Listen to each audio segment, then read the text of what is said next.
میدیاکانی ڕۆژئاوا بە وردی چاودێری دیداری نێوان دۆناڵد ترامپ سەرۆکی ئەمریکا و شی جینپینگ سەرۆکی چینیان کردووە. لە شیکاریەکەدا کە بڵاویان کردووەتەوە دەردەکەوێت گۆڕانکاریەکی جەوهەری لە وێنەی سەرکردایەتی جیهانیدا هەیە و تێیدا چین وەک هێزێکی جێگیر و ئەمریکاش وەک هێزێکی پڕ لە گومان و گۆڕانکاری خێرا نیشان دەدات. هەروەها میدیاکانی ڕۆژئاوا لە دیدارەکەدا وێنەیەکی نەرێنیان بۆ ترامپ کێشاوە. بە پێی شیکاریەکان ترامپ وەک کەسایەتیەکی خۆبەکەمزان و ملکەچ لە بەردەم شی جینپینگدا دەرکەوتووە. ئەوەش بەهۆی گۆڕانی لە هەڵوێستە توندەکانی لە کاتی هەڵبژاردندا بۆ ستایشی بێوێنە لە کاتی دیدارەکەدا. هەروەها نەبوونی استراتیژێکی ڕوون کە وای کردووە ترامپ زیاتر لە ژێرکاریگەری کەشی دیدارەکەدا بێت، نەک بەرژەوەندیە دامەزراوەیەکان. هاوکات میدیاکان شیکاریەکانی کۆبوونەوەکەیان لە ژمارەیەک خاڵدا خستووەتە ڕوو. میدیاکان جەختیان لە جیاوازی سەرکردایەتی کردوێتەوە. شی جینپینگ وەک سەرکردەیەکی ئیمپراتۆری خاوەن متمانە بەخۆبوون و خاوەنی پلانێکی ڕوون بۆ داهاتووی چین دەرکەوتووە. لە بەرامبەردا دۆناڵد ترامپ وەک سەرکردەیەکی ناسەقامگیر و پاشەکشەکردوو نیشاندراوە کە زیاتر سەرقاڵی وێنەی کاتیە نەک پێگەی درێژخایەنی وڵاتەکەی. ڕۆژنامەی تایمزی بەریتانی ئاماژەیەکی گرنگی بەوە کردووە کە جیهان خەریکە بەرەو ئەوە دەچێت شی جینپینگ وەک هاوتا و نەیارێکی یەکسان بۆ ترامپ قبول بکات. لە کاتێکدا چین لە ناوخۆدا بەدەست قەیرانی خانوبەرە و کێشەی ئابووریەوە دەناڵێنێت.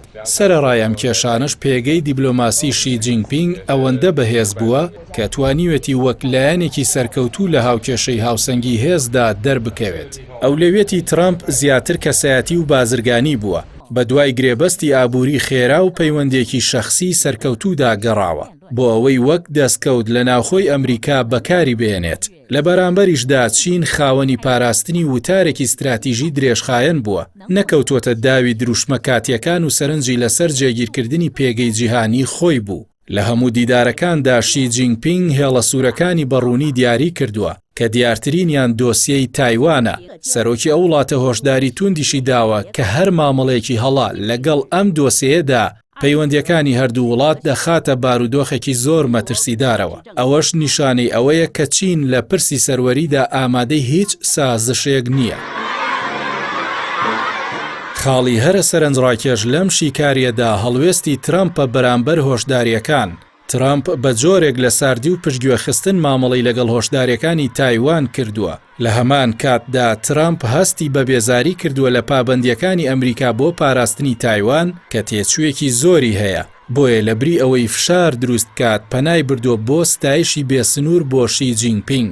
ئەمەش وەک هەوڵێک بۆ ڕاکێشانی دڵی چین و دوورکەوتنەوە لە بەرپرسیارەتیە سەربازیەکان لێک دراوەتەوە. لە ئەنجامی کۆتایی شیکاریەکەشدا راپۆرتە ڕۆژاواییەکان گەشتونەتە ئەو بڕوایی کە لەم ململانەیەدا چین توانیوێتی وێنەی دەوڵەتی دامەزراوەیی و سەقامگیر نیشان بدات لە کاتێکدا سەرۆکایەتیەکەی ترامپ وەک قۆناغێکی پڕ لە گۆڕانکاری و بێستراتیژ بینراوە کە تێیدا ئەمریکا لە بەرژەوەندی چین پاشەکشەی لە هەندێک لە هێڵە سوورە تەقلیدیەکانی خۆی کردووە.